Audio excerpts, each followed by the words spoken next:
This is Real News Media TV, coverage you can trust. Please like, share, subscribe, and hit the notification bell. Select all for daily news updates. Good morning, my Real News Media TV family. Thank you so much for tuning in this morning, and I'm wishing for everyone a wonderful and a productive day. And in the news this morning for July 25, 2023, body of woman found with a pillowcase around head in St. Anne. The body of an unidentified woman was found along the Cranbrook Road of the Landover Main Road in St. Anne on Sunday. A police source told the news that the woman was found with a pillowcase around her head at approximately 7 a.m. Reports are that a passerby stumbled upon the body and summoned the police. Police are theorizing that the woman was murdered and then brought to the location. Investigations continue.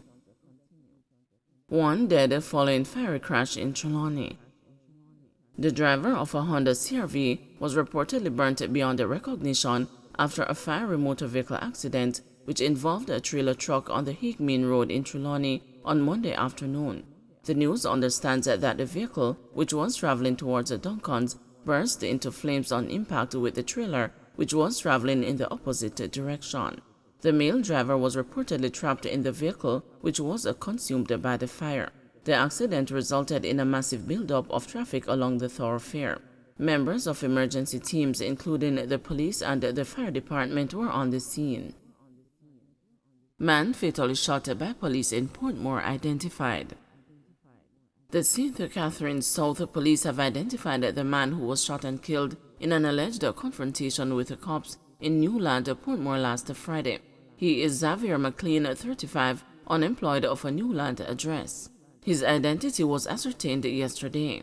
The police report that about 10:45 p.m. on July 21, cops were on patrol along Wheatham Lane in Newland when two men were observed acting in a suspicious manner. The men reportedly ran and were pursued by the cops. The men reportedly brandished guns and opened fire at the police. The police took evasive action and a shootout ensued.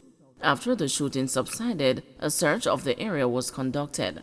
McLean was found slumped over the back of a car with a Beretta Storm pistol loaded with a magazine containing 7 rounds of .40 cartridges in his possession, according to the police. The injured man was taken to the Spanish Town Hospital, where he was pronounced dead. Investigators continue to probe murder of Councillor Ainsley Parkins. Investigators from the Major Investigation Division are continuing their probe into the murder of Councillor Ainsley Parkins. A senior investigator told the news on Monday that the cops have not yet made a breakthrough in the case, but added that the matter is being given high priority. Councillor Parkins was fatally shot in his motor vehicle on July 20 in the Southborough division he represented. Investigators are searching for 2 suspects. Nearly 30 spent shells were found at the murder scene. JLP condemns a PNP president's comment.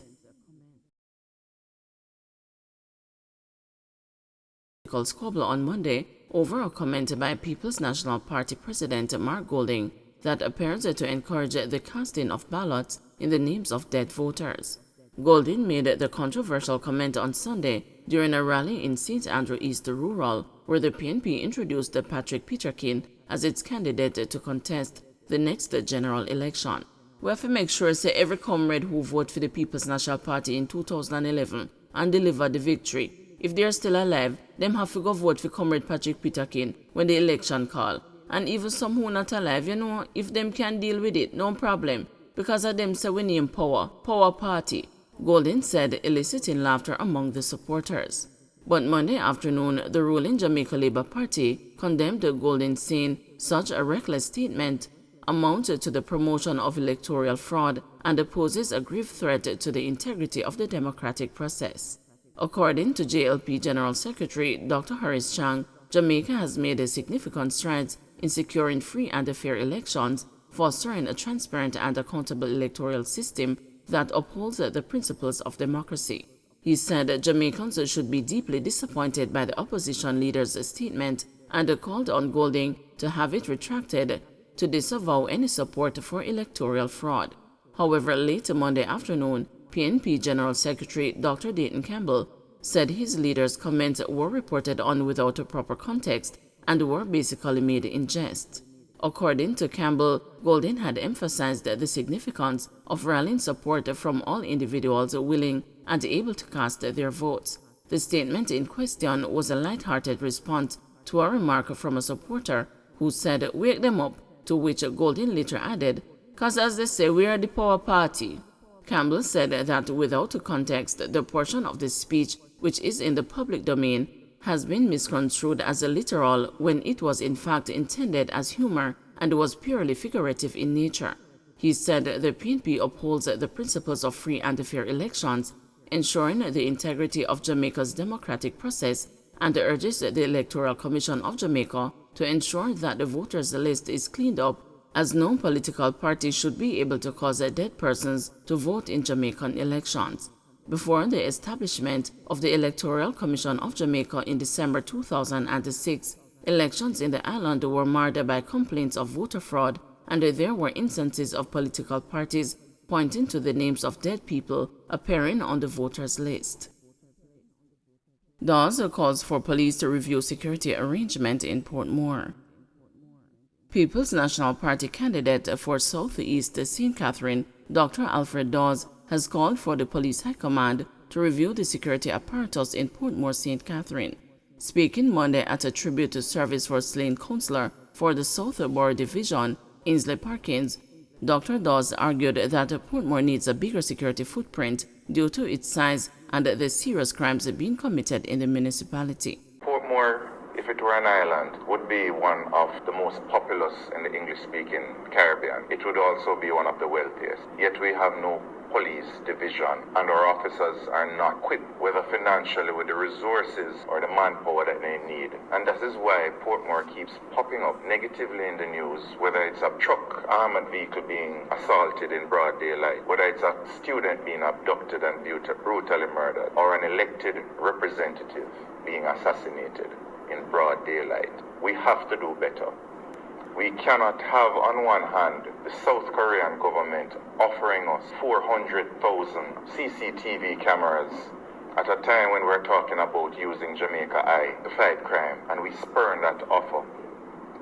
And it is through a public appeal that the consulate is saying, sign the trade deal so we can help you. Sentencing postponed again for man who robbed the entertainer Kiprich's apartment. The sentencing of Kemar Jones, who pleaded guilty to breaking into the home of dancehall entertainer Kiprich and stealing money and jewelry, has again been postponed. The St. Catherine Parish Court yesterday heard his social inquiry report is still outstanding. Parish Judge Jacqueline Wilcott then set the sentencing hearing on July 28. Jones pleaded guilty in March to housebreaking and larceny. The court was told that about 10:45 a.m. on March 11, the entertainer's home in Portmore, St. Catherine, was broken into by Jones. A Rolex watch valued at US $15,000, a gold chain valued at US $12,000, and the sunglasses valued at US $450, along with US $15,000 and a Canadian $300 in cash were stolen. Jones was subsequently held after some of the stolen items were recovered in downtown Kingston. An investigation was launched which led to Jones being arrested and subsequently charged. Don't forget to like, share, subscribe, and hit the notification bell. Select all for daily news updates.